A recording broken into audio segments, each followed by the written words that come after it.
Eh bien, permettez-moi de débuter, bien entendu, en remerciant Stan et tous les professeurs du collège pour l'invitation. C'est toujours pour moi non seulement un honneur, mais c'est surtout un très très grand plaisir d'avoir l'opportunité de présenter mes travaux ici au collège. Alors, il y a quelques années, cette image a fait effectivement la couverture du National Geographic. Je vois des gens qui se tiennent la poitrine. Effectivement, c'est une image absolument magnifique, très forte, et on comprend bien pourquoi ils l'ont choisie pour la couverture. Mais que voyons-nous au juste? Eh bien, ça paraît extrêmement clair. Nous avons un grimpeur qui est perché sur cette petite terrasse qu'on appelle dans le jargon de l'escalade une vire. Il est au milieu d'une face extrêmement vertigineuse, verticale, et la scène se déroule dans une chaîne de montagnes que certains d'entre vous ont peut-être reconnue, puisque nous sommes au parc national du Yosemite aux États-Unis, en Californie. Donc l'impression générale qui se dégage avec cette image, c'est qu'on n'a aucun problème à l'interpréter et à la décrire. Et ce n'est pas spécifique à cette image. Quand vous regardez autour de vous, vous n'avez aucun problème à interpréter les gens qui vous entourent et la scène qui vous entoure. Et donc, on a l'impression que la perception en général est extrêmement fiable, dénuée de toute ambiguïté. Et pourtant, la raison pour laquelle j'ai choisi cette image, c'est pour vous démontrer exactement l'inverse. À savoir que dans une image comme celle-ci, le doute est omniprésent. Il est omniprésent en ce sens que pratiquement quelles que soient les questions qu'on va se poser sur une image comme celle-ci, on va être incapable d'y répondre avec précision. Donc par exemple, prenons le point de vue de ce grimpeur. Pour ce grimpeur, je peux vous garantir que la première question qui s'est posée, c'est quelle est la largeur de la vire? Ce n'est pas effectivement la même chose si la vire fait 2 mètres ou si elle fait 5 cm. Alors quelle est cette largeur? Eh bien, sur la base de cette image, c'est impossible de répondre à cette question de manière précise. Mais en même temps, on peut y répondre de manière approximative. Donc vous conviendrez avec moi que cette vire ne fait pas 2 mètres de large, de même qu'elle ne fait pas 5 cm. Je dirais qu'elle fait à peu près 30 cm, plus ou moins 10 cm. Ce qu'on vient de faire ici, c'est quelque chose d'à la fois très simple et très compliqué. C'est ce qu'on appelle l'inférence statistique. Sur la base d'une observation incomplète, qui est cette image, nous avons déduit de la connaissance sur la variable qui nous intéresse, qui est la largeur de la vire, sous forme d'une distribution de probabilité dont la moyenne est 30 cm et l'incertitude, la déviation standard, est plus ou moins 10 cm. Et ce qu'on a fait ici pour la largeur de la vire, on peut le faire pour toutes sortes de variables. Une autre question que ce grimpeur s'est forcément posée, c'est quel est le degré de friction du rocher le long de cette vire? Là aussi, impossible de le savoir. En même temps, on peut néanmoins y apporter une réponse approximative. Si vous regardez l'image, il est clair que le rocher est sec, donc il sera un peu plus adhérent. D'autre part, si vous le regardez, vous verrez qu'il y a un tout petit peu de texture. C'est un granit qui est un petit peu granuleux. Donc on peut en conclure que ça sera probablement peu glissant. Et vous voyez que dès le départ, j'utilise une fois de plus des mots qui font référence aux probabilités. On ne peut pas être sûr exactement du degré de friction, mais on peut avoir une idée approximative. Troisième question fondamentale pour ce grimpeur, c'est l'angle de cette paroi qui est derrière lui. Si la paroi est en dévers, ça va être nettement plus compliqué de traverser que si elle est penchée de l'autre côté. Bien, l'angle, en regardant ça, une fois de plus, on ne sait pas ce qu'il est, mais il est probablement de l'ordre de 5 degrés, penché du bon côté, avec une incertitude de plus ou moins 5 degrés. Donc ce que vous voyez ici, c'est que dans ces 3 exemples, il était très naturel de représenter notre connaissance de ces variables sous forme de distribution de probabilité. Et ça va être l'idée centrale de cette présentation. L'idée que la connaissance humaine prend la forme de distribution de probabilité et que le raisonnement, la perception, sont des formes de raisonnement probabiliste. Alors c'est une idée qui n'est pas véritablement nouvelle, vous allez la retrouver chez de nombreux philosophes, chez des mathématiciens, mais elle a été exprimée de manière particulièrement claire par Pierre-Simon de Laplace dans un livre qu'il va publier à la fin du XVIIIe siècle, qui s'intitule « La théorie analytique des probabilités ». Alors ce n'est pas du Zola, vous pouvez imaginer, avec un titre comme ça, pas du Houellebecq non plus, mais c'est la naissance de la théorie des probabilités modernes. Et dans ce livre, dans la 3e édition, il va écrire un essai philosophique d'une 50aine de pages dans lequel il spécule sur les implications de la théorie des probabilités au-delà des mathématiques. Et dès la première page, il exprime de manière très claire son point de vue sur la connaissance humaine. Et il dit la chose suivante. On peut même dire, à parler en rigueur, que presque toutes nos connaissances ne sont que probables.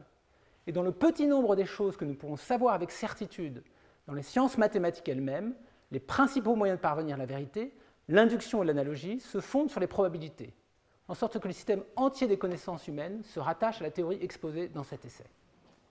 Ça, c'est exactement le point de départ de la recherche dans mon laboratoire. Ce que nous cherchons à faire depuis une quinzaine d'années, c'est de comprendre en fait les mécanismes neuronaux de ces raisonnements probabilistes, de cette connaissance probabiliste. Alors, un des attraits fondamentaux de cette approche, c'est sa généralité. On peut prendre cette approche pour penser ou pour formaliser pratiquement n'importe quel problème qui est résolu par le cerveau. Par exemple, il y a quelques années, nous avons travaillé sur la navigation. Alors, la navigation, vous pouvez penser que c'est un problème relativement simple. Ça consiste à représenter sa position dans l'espace et à la mettre à jour au fur et à mesure où vous vous déplacez dans l'espace. Mais en fait, on peut l'approcher d'une manière probabiliste, auquel cas le but va être de représenter une distribution de probabilité sur votre position dans l'espace et de mettre à jour cette distribution de probabilité quand vous vous déplacez. Alors ça paraît une différence subtile, mais ça permet d'être beaucoup plus robuste. Et c'est en fait ce qui est utilisé de nos jours dans les systèmes tels que votre GPS sur votre iPhone. Quand vous allumez votre iPhone et que vous appuyez sur Google Maps, vous avez peut-être remarqué qu'en fait Google Maps ne vous dit pas où est-ce que vous êtes. Il vous donne la position la plus probable, et malheureusement, avec le contraste, on a un peu de mal à voir, mais il y a un cercle autour de cette position qui vous indique en fait l'incertitude sur votre position. Et quand vous vous déplacez, cette distribution de probabilité va être mise à jour. Et à ma connaissance, tous les systèmes de navigation modernes s'appuient en fait sur cette idée d'avoir une distribution de probabilité qu'on met à jour au fur et à mesure où on a de nouvelles mesures.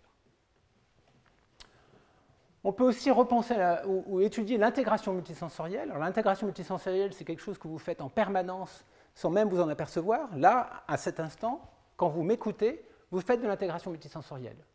Vous analysez ce que je dis, mais en même temps, pour ceux d'entre vous qui me regardent, vous analysez le mouvement de mes lèvres. Et c'est en combinant ces deux sources d'informations que vous interprétez ce que je dis. Et vous allez voir dans la suite de ma présentation comment on peut en fait formaliser ce problème du point de vue de l'inférence statistique.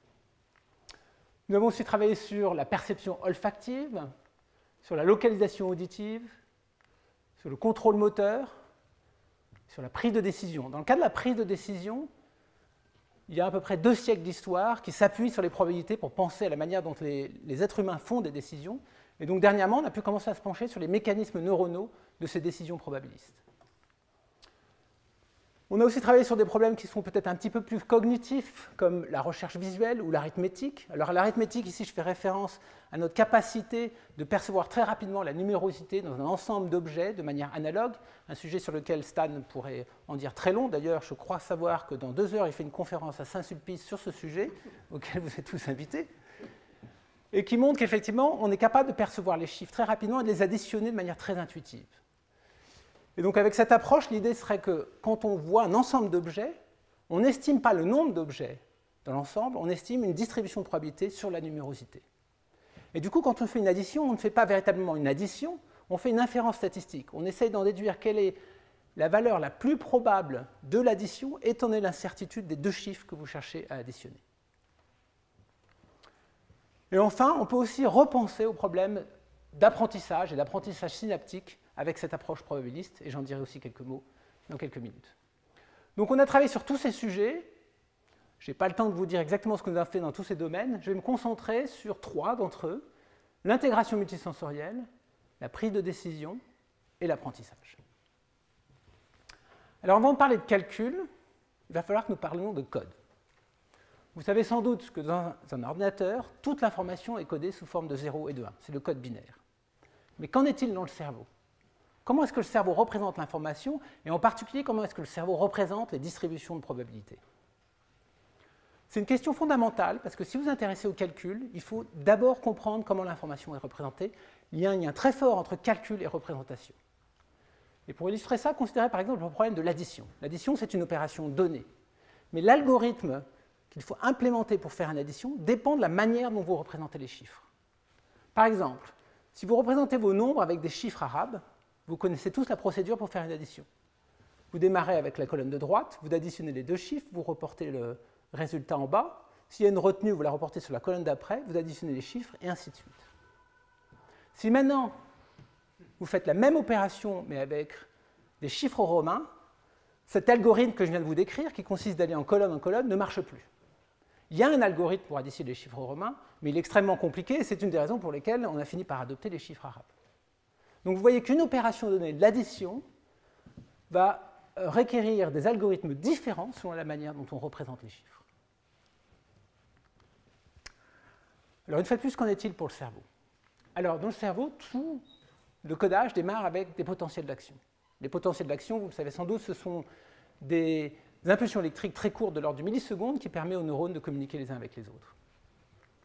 Alors, si on met une électrode, par exemple, dans cette aire qui s'appelle l'aire MT, qui est vers l'arrière de votre cerveau, dans cette aire, pratiquement tous les neurones sont sensibles au mouvement sur l'image visuelle. Donc si vous mettez une électrode et que vous isolez un neurone, et que vous présentez une barre comme celle-ci qui se déplace sur l'écran, dans la mesure où la barre rentre dans ce qu'on appelle le champ récepteur du neurone, donc la partie du champ visuel qui va déclencher une réponse du neurone, vous obtenez ce qu'on appelle un train de potentiel d'action, où les lignes verticales ici indiquent les potentiels d'action. Et si on répète cette expérience plusieurs fois, on obtient à chaque fois une réponse qui va varier, en particulier la séquence temporelle des potentiels d'action va changer, le nombre des potentiels d'action va changer, mais on peut caractériser cette réponse, par exemple, en calculant le nombre de potentiels d'action moyen qui a été déclenché par ce mouvement. Ensuite, la deuxième étape pour caractériser la réponse des neurones consiste à changer de manière systématique la direction de la barre. Et pour chaque direction de la barre, nous allons noter le nombre de potentiels d'action moyen qu'on obtient en réponse, ce qui nous conduit à faire un graphe de ce type-là où nous avons l'activité du neurone, donc le nombre de spikes, le nombre de potentiels d'action, en fonction de la direction de la barre. Et pour un neurone dans MT, on obtient ces courbes, ce qu'on appelle des courbes de sélectivité, qui sont très typiques, dans lesquelles le neurone répond de manière maximale à une direction donnée, et la réponse décroît au fur et à mesure où la direction s'écarte de la direction préférée. Si maintenant vous bougez votre électrode et que vous enregistrez un second neurone dans MT, vous allez obtenir des courbes de sélectivité très similaires. La différence principale sera la position de la direction préférée. De telle sorte qu'au niveau de la population, toutes les directions sont représentées. Maintenant, imaginez que vous puissiez enregistrer l'activité de tous ces neurones en même temps. Ce qui aujourd'hui est techniquement possible. En mettant tout un ensemble d'électrodes dans l'aire de MT, on peut enregistrer une grande partie des neurones qui sont dans cette aire. Et imaginons qu'on bouge sur l'écran la barre dans une direction donnée. Le mouvement de cette barre va déclencher une réponse sur cette population. Et étant donné les courbes de sélectivité que je vous ai montrées, si vous ordonnez vos neurones en fonction de leur direction préférée, vous allez obtenir une colline d'activité qui correspond en fait qu'effectivement les neurones dont la direction préférée est proche de la direction dans l'image répondent, et ceux qui sont loin de cette direction préférée répondent à peine. Une fois que vous avez cette colline d'activité, vous pouvez poser toutes sortes de questions. Et une des questions qui domine aujourd'hui la littérature, c'est de savoir si on peut décoder ce vecteur d'activité R. Alors, ça a des applications énormes en clinique aujourd'hui. Vous avez peut-être entendu parler de domaine qui s'appelle le Brain-Machine Interface, où là, on met des électrodes en général dans le cortex moteur. On essaye, sur la base de l'activité neuronale observée, de comprendre quelle est l'intention motrice du patient, qu'on peut ensuite rediriger vers un robot qui va effectivement effectuer les actions qui sont souhaitées par le patient. Alors là, on n'est pas dans le cortex moteur, on est dans le cortex plutôt perceptuel. Et donc, ce qu'on va chercher à faire, c'est sur la base de l'activité de ces neurones, d'essayer de deviner qu'est-ce qui est perçu, quelle est la direction du mouvement perçu par l'animal. Donc, on cherche véritablement à lire l'esprit de l'animal. Donc, il y a toute une industrie qui s'est développée ces derniers temps sur des décodeurs qui permettent effectivement de prendre cette activité et d'en déduire une estimation, dans ce cas particulier, de la direction du mouvement. Donc, dans ce cas particulier, peut-être que ce décodeur va nous donner, disons, moins 46 degrés, parce que vous voyez qu'effectivement, le pic d'activité se situe à peu près entre moins 100 et 0. Mais le problème avec cette approche est le suivant. Souvenez-vous que quand on présente la même barre plusieurs fois à un neurone, avec exactement le même mouvement, on obtient des réponses différentes. Donc, au niveau de la population, ce que ça veut dire, c'est qu'à chaque fois que vous présentez la barre, vous allez obtenir une activité de population différente. Donc, le premier essai sera peut-être ça, au deuxième essai ça, et ainsi de suite. Donc, si à chaque fois que vous présentez une barre, vous avez une activité de population qui est différente, ça veut dire que pour une activité de population donnée, il est impossible de connaître exactement la direction du mouvement de la barre. En fait, c'est exactement comme l'image du grimpeur. Sur la base de l'image, on ne peut pas savoir exactement quelle est la largeur de la terrasse. Bien là, c'est pareil. Sur la base de cette activité, vous ne pouvez pas savoir exactement quelle est la direction du mouvement. Le mieux que vous puissiez faire, c'est en fait d'inférer une distribution de probabilité sur la direction, étant donné la réponse des neurones. Cette idée, c'est une idée qu'on a développée en collaboration avec Uejima, Jeff Beck et Peter Latham. Et ce que nous avons remarqué, c'est qu'en fait, pour transformer l'activité neuronale en distribution de probabilité, ce qu'il nous faut, c'est un décodeur dit bayésien. C'est-à-dire un décodeur qui s'appuie sur la règle de Bayes qui nous dit que la probabilité de la direction étant donnée la réponse est proportionnelle à la probabilité de la réponse étant donnée la direction. Pour ceux d'entre vous qui ne sont pas très familiers avec ce genre d'équation, vous n'avez peut-être pas tout de suite remarqué quel était l'avantage d'avoir inversé ces deux variables. On a donc la probabilité de la direction étant donnée la réponse, et là, nous avons juste inversé R et D. Et pourtant, ça fait une énorme différence, parce que P de R étant donné D, c'est quelque chose qu'on peut mesurer dans le laboratoire. C'est ce qu'on appelle la variabilité neuronale pour une direction constante. En fait, c'est précisément ce que nous avons mesuré avec cette expérience que je vous ai décrite tout à l'heure. On monte la même barre sur plusieurs essais, donc on garde la direction constante, et on regarde quelles sont les statistiques de réponse ici. Et dans ce cas particulier, les statistiques en termes de nombre de potentiels d'action. Donc c'est une expérience qu'on peut faire dans le laboratoire, qui a été faite effectivement par littéralement des centaines de laboratoires aujourd'hui.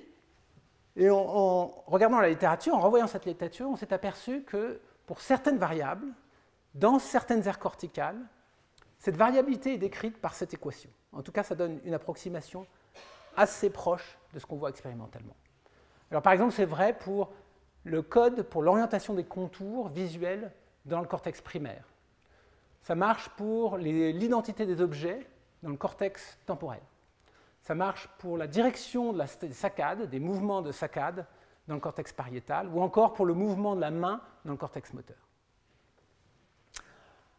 Alors, cette équation elle a plusieurs avantages. La première chose, c'est que si je vous donne une activité de population, je peux rentrer tous ces chiffres dans cette équation et je retrouve la distribution de probabilité. Donc, ça nous dit quelle est la nature du code, la nature de la transformation entre ces deux représentations. Ça nous dit d'ailleurs précisément quelle est la nature de ce code. Je peux vous dire qu'en regardant cette équation, ce que ça indique, c'est que le log de la probabilité est représenté en une combinaison linéaire de fonctions de base h qui sont pondérées par l'activité des neurones. Alors évidemment, pour les non-mathématiciens dans la salle, ça ne vous dit pas grand-chose, mais c'est important parce qu'on connaît exactement la nature du code. Et ce code, il a une propriété que je voudrais souligner qui va être importante par la suite. Cette propriété, c'est la suivante. C'est que le gain ou l'amplitude de la colline d'activité est relié à l'incertitude ou la variance de la distribution de probabilité qui est codée. Et cette relation, c'est une relation d'inverse. Plus le gain est fort, plus la variance sera petite.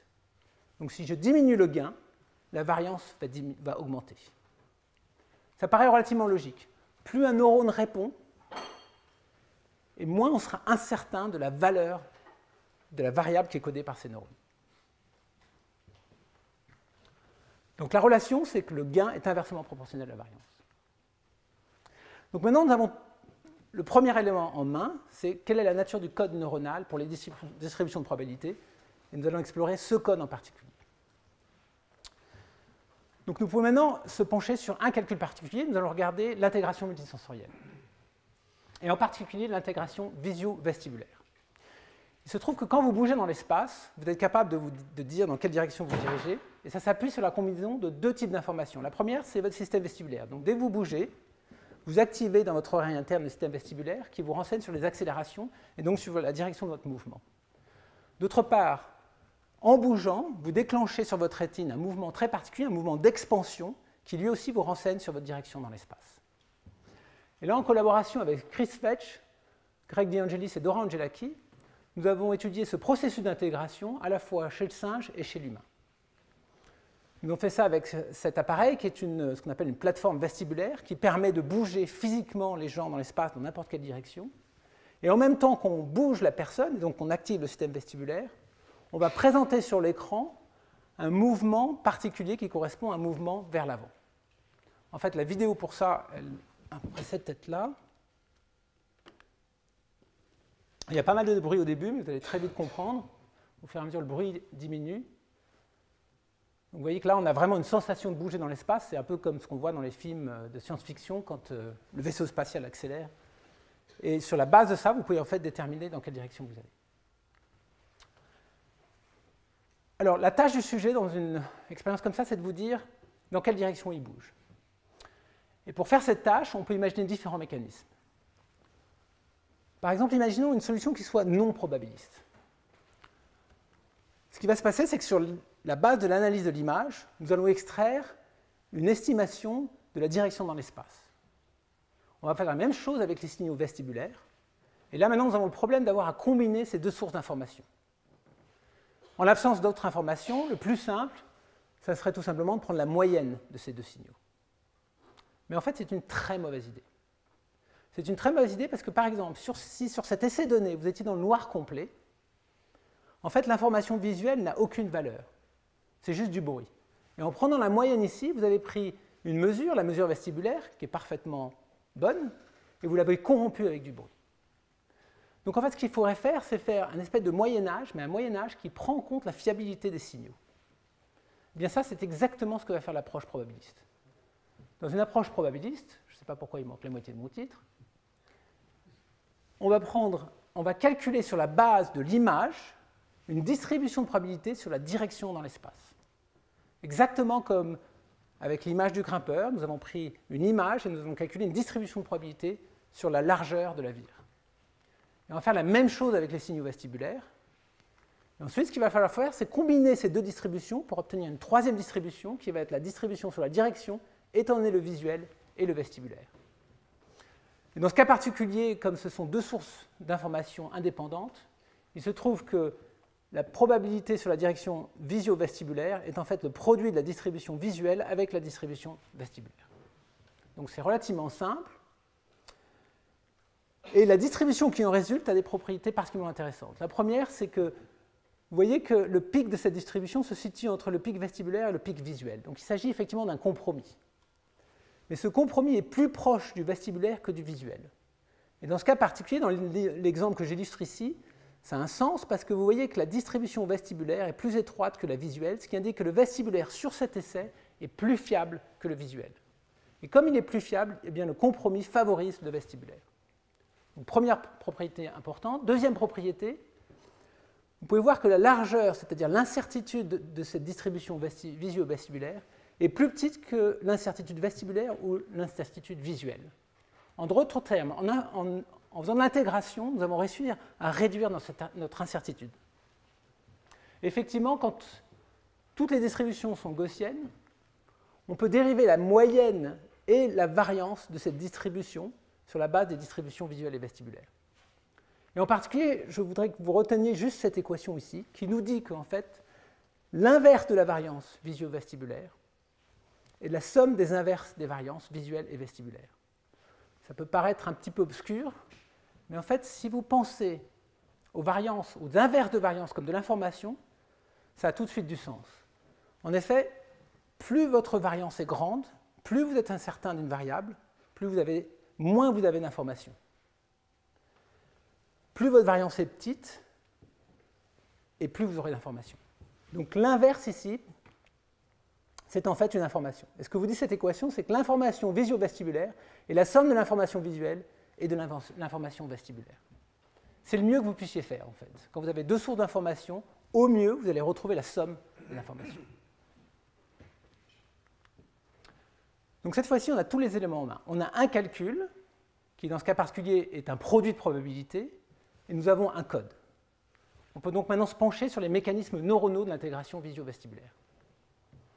Nous allons donc démarrer avec un réseau qui a en entrée une activité de population qui code la direction basée sur la vision, qui code donc une distribution de probabilité. On a la même chose pour le vestibulaire. Et la question qui va se poser, c'est comment combine-t-on ces deux activités de population pour en obtenir une troisième qui elle-même va coder une distribution de probabilité. Mais la question, c'est de savoir quelle est l'opération ici qui est telle qu'à la fin, la distribution de sortie ici est le produit des deux distributions d'entrée. Il s'avère que la solution est extrêmement simple. C'est tout simplement une addition. Et c'est une addition terme par terme, c'est-à-dire que l'activité du neurone qui est le plus à gauche ici est la somme du neurone visuel le plus à gauche et du neurone vestibulaire le plus à gauche. Et ensuite, pour chaque neurone, on prend comme ça la somme d'un neurone vestibulaire et d'un neurone visuel. Et ça marche à cause de ce code particulier dont je vous ai parlé, qui est tel que le gain est inversement proportionnel à la variance. C'est vrai pour le visuel, c'est vrai pour le vestibulaire, et c'est vrai en sortie. Mais le gain en sortie, puisque nous avons juste pris une somme, c'est simplement la somme des gains, G1 plus G2.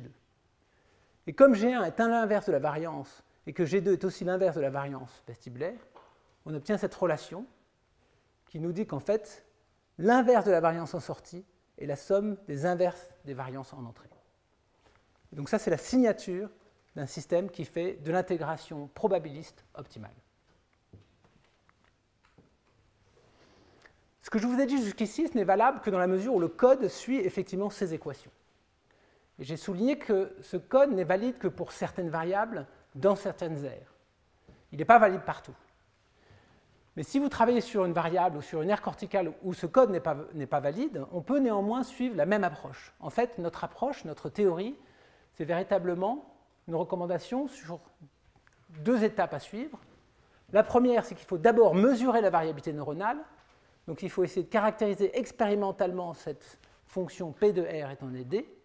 Et la deuxième, c'est qu'une fois que vous avez caractérisé le code, vous pouvez en déduire l'implémentation neuronale pour une opération probabiliste donnée. Donc là, je vous ai donné l'exemple d'un produit de probabilité, mais on peut suivre une démarche similaire pour d'autres types d'inférences, comme par exemple l'inférence de maximum de vraisemblance ou la marginalisation, qui est beaucoup utilisée en statistique. Donc maintenant, on peut revenir à l'implémentation de l'intégration multisensorielle au niveau neuronal.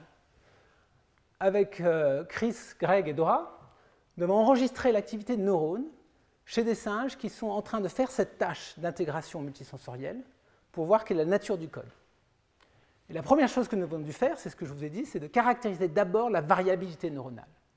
Et il se trouve que dans l'aire dans laquelle nous avons enregistré, qui s'appelle MSTD, les neurones répondent avec des statistiques qui sont légèrement différentes de celles que je vous ai montrées avant. L'équation est montrée ici. Elle est un peu plus compliquée. Et la conséquence, c'est que la prédiction que je vous ai donnée tout à l'heure, c'est-à-dire que les neurones visio-vestibulaires devraient prendre la somme de leur activité visuelle plus vestibulaire, doit être modifiée très légèrement. En fait, maintenant, la solution optimale, c'est tout simplement de prendre une somme pondérée. Et cette somme pondérée, les coefficients A et B, dépendent de chaque neurone. Mais notre théorie nous permet de prédire à l'avance exactement ce que doivent être ces coefficients A et B pour chaque neurone. Donc ce que nous avons fait, c'est de calculer, pour tous les neurones que nous avons enregistrés, quels doivent être ces coefficients A et B, et en particulier leur rapport, et nous avons comparé aux coefficients que nous avons vus expérimentalement. Ça nous a conduit au graphe suivant, où vous avez effectivement les rapports mesurés expérimentalement de ces coefficients A et B en fonction des rapports calculés avec notre théorie.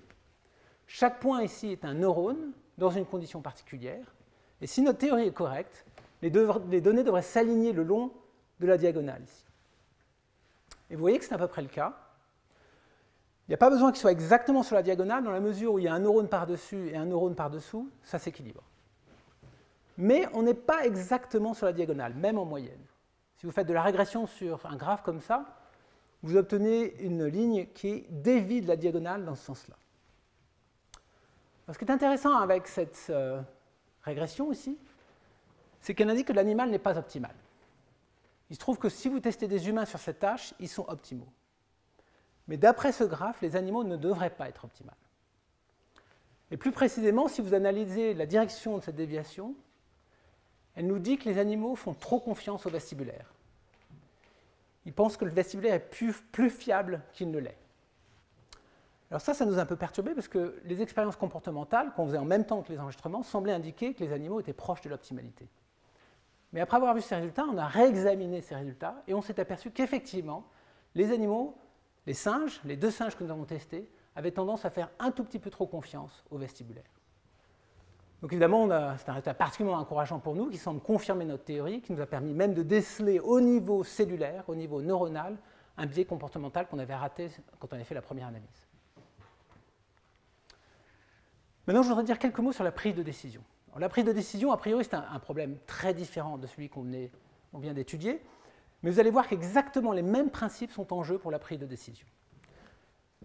Et quand je dis prise de décision, je vais vous parler de prise de décision, ce qu'on appelle prise de décision perceptuelle, qui est peut-être la forme la plus simple de prise de décision. Donc ce sont des expériences dans lesquelles souvent les sujets sont présentés avec un ensemble de points, comme celui-là par exemple, et la tâche du sujet est de déterminer si les points bougent en moyenne vers la droite ou vers la gauche. Donc là c'est normalement particulièrement simple, si je me souviens bien, les points bougent vers la droite. Et pour une tâche comme ça, il va falloir utiliser en fait une méthode très similaire à celle que je vous ai indiquée pour l'intégration multisensorielle. Pour l'intégration multisensorielle, on a fait de l'intégration entre modalités. Dans le cas de la direction du mouvement, dans le cas de la prise de décision, nous allons faire de l'intégration au cours du temps. Imaginez de discrétiser le temps en espace de temps de l'ordre de 100 millisecondes. À chaque fois que vous avez 100 millisecondes de ce film, les neurones dans l'aire MT qui répondent au mouvement vont répondre. Donc toutes les 100 millisecondes, dans l'aire MT, on obtient une activité de population. Ça, c'est la première, la deuxième, la troisième. Chacune d'entre elles code une distribution de probabilité sur la direction du mouvement. La question qui va se poser, c'est comment intégrer cette information au cours du temps, de telle manière que l'activité de population qui en résulte code une distribution de probabilité qui est égale au produit de ces distributions de probabilité. C'est exactement le même problème qu'avant. Sauf que maintenant, on fait l'intégration au cours du temps. Et dans la mesure où le code suit ces équations, et dans le cas du mouvement dans l'RMT, cette hypothèse est validée. Alors la solution est simple, c'est de nouveau une somme. Mais c'est une somme au cours du temps. Donc ça veut dire que si on suit l'activité dans cette couche de sortie ici, au fur et à mesure qu'on joue le film, eh bien l'activité ici, en sortie, va s'accroître. En particulier, si vous enregistrez le neurone qui est au sommet de cette colline d'activité, vous voyez que cette activité croît au cours du temps. Donc la prédiction, dans ce cas particulier expérimental, ça serait que si vous enregistrez un neurone qui fait de l'intégration temporelle, son activité au cours du temps doit s'accroître de manière linéaire. Et la pente de cet accroissement doit dépendre de la qualité des données sur l'écran. Plus le mouvement est facile à voir, plus l'accroissement doit être rapide. Donc là, vous avez plusieurs courbes, et au fur et à mesure de ces courbes, en fait, on accroît le bruit dans l'image. Ce qui est assez extraordinaire, c'est qu'en fait, le laboratoire de Mike Shadlen, quelques années avant notre théorie, avait déjà montré qu'effectivement, dans l'aire LIP, dont on pense qu'elle reflète ce phénomène d'intégration, l'activité des neurones, effectivement, croît au cours du temps, c'est l'activité en fait, de population, croît au cours du temps de manière à peu près linéaire, et la pente de cet accroissement dépend effectivement du bruit qui est présent dans l'image. Ça nous a conduit à se publier ce papier 6 ans après en fait, la publication des données expérimentales, en collaboration avec Mike Shadlen, parce que ces travaux théoriques en fait, indiquent que ce qui se passe dans LIP, c'est que LIP est effectivement en train de prendre le produit de distribution de probabilité au cours du temps.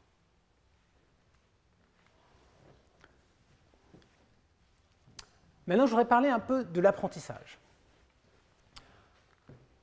L'apprentissage synaptique, c'est aujourd'hui vraiment la théorie qui domine les théories d'apprentissage en neurosciences.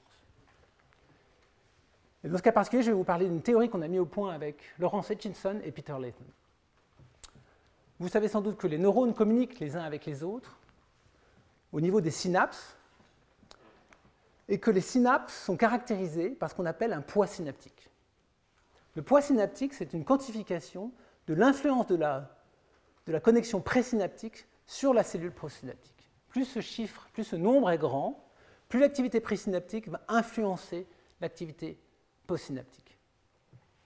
C'est le principe qui est au cœur de ce qu'on appelle aujourd'hui les Deep Learning Networks, ou les réseaux de neurones artificiels. Dans les réseaux de neurones, vous avez des unités qui sont connectées les unes et d'autres avec des poids synaptiques. Et ces réseaux, on peut les entraîner à faire toutes sortes de tâches. Pas plus tard que la semaine dernière, un système qui est composé, entre autres choses, d'un réseau de neurones a battu le champion du monde au jeu de Go. Il avait déjà battu, il y a 1 an, ça avait fait la couverture de la presse, ils avaient battu un des meilleurs joueurs du monde, mais la semaine dernière, cette fois-ci, ils ont battu le champion du monde. Et ces réseaux, on peut les entraîner de manière très simple, en leur présentant des entrées-sorties et en modifiant les poids pour essayer d'optimiser la performance du réseau. Donc par exemple, le réseau que je vous montre ici, il fait de la reconnaissance de visage. C'est-à-dire qu'on peut présenter des visages en entrée et en sortie, vous avez l'identité de la personne qui apparaît sur l'image. Et la manière dont se fait l'entraînement, c'est en présentant une image et en même temps l'identité de la personne qui est sur l'image. Et on modifie les poids petit à petit pour que, à chaque fois que cette image est présentée, la probabilité d'avoir l'identité correcte augmente. Donc ça, c'est vraiment le cadre général de l'apprentissage aujourd'hui. Les synapses sont des poids synaptiques et ces poids synaptiques sont modifiés par l'apprentissage.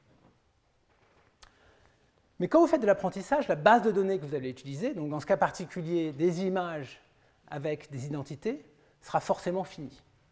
Si elle est finie, ce que ça vous dit, c'est qu'il est impossible de connaître les poids synaptiques avec précision. Une fois de plus, le mieux que vous puissiez faire, c'est d'avoir une distribution de probabilité sur les poids.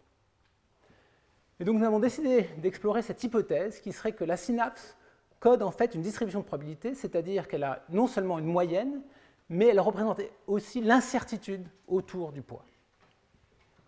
Et si cette hypothèse est correcte, elle conduit immédiatement à une prédiction expérimentale. Cette prédiction, c'est la suivante. Plus la synapse est incertaine, plus elle devrait apprendre.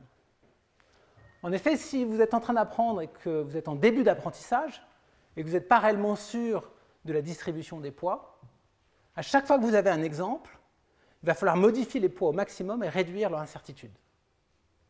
Par contre, si ça fait déjà un moment que vous apprenez et que vous êtes à peu près sûr de la valeur de vos poids, à chaque fois que vous avez un exemple, eh bien là, ce n'est pas la peine de faire des grosses modifications. Alors cette hypothèse, on peut la tester de manière expérimentale.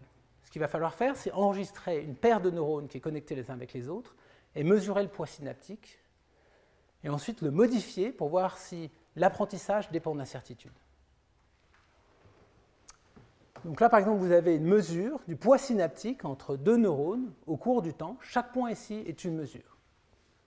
Première chose, vous constaterez qu'il y a beaucoup de bruit dans ces mesures, mais néanmoins, au cours du temps, la moyenne du poids synaptique tend à être stable. Dans cette expérience qui a été faite d'ailleurs par, je pense avoir la citation, par Soistrom à McGill, il a ensuite déclenché ce qu'on appelle un protocole de potentiation, qui consiste essentiellement à activer le neurone présynaptique et postsynaptique en même temps. Et si vous faites ça pendant plusieurs minutes, vous pouvez déclencher une modification du poids synaptique qui va se maintenir pendant de plusieurs heures. C'est ce qu'on appelle la potentiation à long terme. Donc vous voyez qu'effectivement, nous avons une augmentation du poids synaptique moyen. Et d'après notre prédiction, l'amplitude de ce changement devrait dépendre de l'incertitude de la synapse. Sauf que maintenant, on a un problème, c'est qu'on n'a pas vraiment de manière directe de mesurer quelle est l'incertitude codée par la synapse. En fait, il va falloir une hypothèse supplémentaire. Et cette hypothèse, c'est la suivante. On va faire l'hypothèse que la variabilité dans la mesure du poids synaptique reflète l'incertitude de la synapse. Plus la synapse est incertaine de son poids, plus elle va varier. C'est une deuxième hypothèse, elle n'est peut-être pas valable, mais si cette hypothèse est correcte, alors l'amplitude de l'apprentissage ici doit dépendre de cette variabilité. C'est une hypothèse qui est valable que dans l'idée que les neurones en fait échantillonnent la distribution de probabilité qu'elles codent.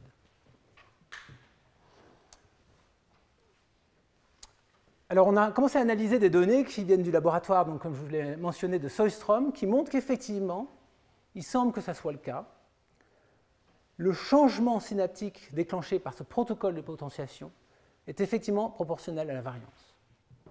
Ceci dit, je tiens à être très clair sur ces résultats, ils sont absolument totalement préliminaires. Ce sont des données expérimentales qui avaient été faites pour tester des hypothèses complètement différentes des nôtres. Et toutes les données que nous avons à notre disposition de ce laboratoire ne sont pas encore cohérentes avec notre cadre théorique, pour des raisons qui sont purement de la manière dont l'expérience a été faite. Et donc aujourd'hui, on est en train de parler des laboratoires expérimentaux pour savoir si on ne pouvait pas refaire l'expérience pour tester beaucoup plus spécifiquement notre hypothèse. Tout en insistant sur le fait que nous avons deux hypothèses, donc même si par exemple l'incertitude de la synapse n'est pas reflétée par cette variance, il y a d'autres manières d'approcher le problème et d'autres types de prédictions que nous pouvons faire. Alors jusqu'à maintenant, je vous ai parlé de mécanismes d'inférence statistique dans des réseaux corticaux, que ce soit chez l'humain, chez le singe ou chez la souris. Mais quand vous regardez le type d'opérations que nous avons vues, elles sont très simples. C'est des produits de distribution de probabilité ou des sommes d'activités neuronales ou dans le pire des cas, des combinaisons linéaires d'activités neuronales, donc des sommes pondérées. C'est tellement simple qu'on pourrait imaginer que n'importe quel réseau de neurones puisse implémenter ces opérations. Ce qui nous conduit à l'idée que tous les êtres vivants dotés de systèmes nerveux sont peut-être capables de faire ce type d'inférence. À commencer par les insectes et peut-être même les fourmis, comme la fourmi du désert qui est représentée ici. La fourmi du désert, c'est un animal qui est assez remarquable, qui a des capacités de navigation exceptionnelle. Quand elle sort de sa fourmilière, qui est en général juste un trou dans le désert, elle suit d'abord des trajectoires aléatoires à la recherche de nourriture. Et quand elle trouve de la nourriture, vous pourriez penser qu'elle va retracer ses pas en suivant par exemple des indices olfactifs qu'elle aurait pu laisser derrière elle pour rentrer vers la fourmilière. Mais le problème pour ces fourmis, c'est qu'elles sont en plein désert, elles se dessèchent à toute vitesse, et donc pour elles, il faut rentrer le plus vite possible à l'abri. Et effectivement, c'est ce qu'elles font. Elles rentrent en ligne droite directement vers la fourmilière. Donc elles savent exactement où est-ce qu'elles se situent par rapport à la fourmilière à tout moment. Et ce comportement est illustré ici dans cette vidéo. Vous voyez effectivement comment cette fourmi se dirige en ligne droite directement vers sa fourmilière, entraînant un énorme morceau de pain, et tout ça en marche arrière. Alors, l'année dernière, le groupe de Webb au Royaume-Uni a fait un ensemble d'expériences qui montrent que cette capacité de navigation s'appuie sur les capacités de la fourmi à intégrer différentes sources d'informations qui l'informent sur sa position par rapport à la fourmilière. Et ce processus d'intégration, il est en tout point similaire au processus d'intégration visio-vestibulaire que nous avons vu chez l'humain ou chez le singe. C'est exactement les mêmes équations. Donc ce que ça nous montre, c'est qu'effectivement la fourmi représente sa position dans l'espace sous la forme d'une distribution de probabilité et qu'elle utilise l'inférence statistique pour mettre à jour cette distribution de probabilité. Donc exactement le même système que sur Google Maps dans votre iPhone. Alors pourquoi s'arrêter en si bon chemin? Et là, je préfère vous prévenir, je suis dans la spéculation totale. Mais c'est des opérations tellement simples qu'après tout, on pourrait imaginer que même des organismes qui n'ont pas de système nerveux soient capables d'implémenter ces inférences, à commencer par les plantes. Alors évidemment, avec les plantes, on se dit tout de suite, mais les plantes, ça ne fait pas de calcul, ça ne prend pas de décision. Mais quand on y réfléchit, on s'aperçoit assez vite que si, les plantes font des décisions, elles prennent des décisions. Par exemple, pour les plantes à fleurs, la décision fondamentale, c'est la date de floraison. Si la fleur apparaît trop tard, la plante prend le risque d'avoir des graines ou des fruits qui n'arriveront pas à maturité. Si ça arrive trop tôt, elle s'expose au gel. Et ça, c'est une photo qui a été prise il y a 1 mois et demi à Genève, où effectivement, le vignoble a été victime d'un énorme coup de gel qui a dévasté le vignoble genevois. Alors vous allez me dire, c'est juste du vin genevois, mais même le Bourgogne a été touché, c'est quand même nettement plus sérieux. Donc c'est des décisions absolument fondamentales pour la vigne. Et cette décision, elle peut s'appuyer sur, une fois de plus, différentes sources d'informations. D'abord, la durée des jours. Plus on s'approche de l'été, plus les jours augmentent, mais aussi les températures, c'est-à-dire les températures moyennes sur la dernière semaine ou les 2 dernières semaines. Et ce qui est très intéressant, c'est que ces 2 indices ont des fiabilités différentes selon l'endroit où vous vous trouvez sur la planète. À Bordeaux, climat tempéré, les températures sont relativement stables, donc quand il fait plus de 20 degrés pendant 2 semaines, vous êtes à peu près garanti que vous n'allez pas avoir un coup de gel. Par contre, si vous êtes au milieu de la Sibérie, à Novosibirsk, ce n'est pas parce qu'il a fait 20 degrés pendant 2 semaines que vous n'allez pas avoir un énorme coup de gel. Donc si les plantes sont probabilistes, elles devraient prendre en compte la fiabilité de ces indices. À Bordeaux, la décision, le jour de floraison devrait être déterminé de manière à peu près égale par la durée des jours et les températures, alors qu'en Sibérie, c'est essentiellement la durée des jours qui devrait déterminer le jour de floraison. Alors malheureusement, je ne peux pas vous montrer des données qui confirmeraient cette hypothèse. Je suis en fait en train de négocier avec 2 laboratoires de physiologie des plantes pour savoir si effectivement il y aurait des données qui permettraient de nous informer sur ce problème. Mais je pense que c'est une direction particulièrement intéressante pour repenser la manière dont les plantes se comportent, calculent et peut-être même font des inférences statistiques. Alors on en est aux plantes, mais pourquoi pas aller jusqu'au bout du raisonnement? Après tout, chaque cellule est peut-être un ordinateur probabiliste. Ça, ce n'est pas mon idée, c'est l'idée de Colliot, Bessières et Droulez. Je vois que Pierre est d'ailleurs ici. Jacques Droulez, vous le connaissez sans doute, il était ici au collège pendant... Eh bien, il est ici aussi.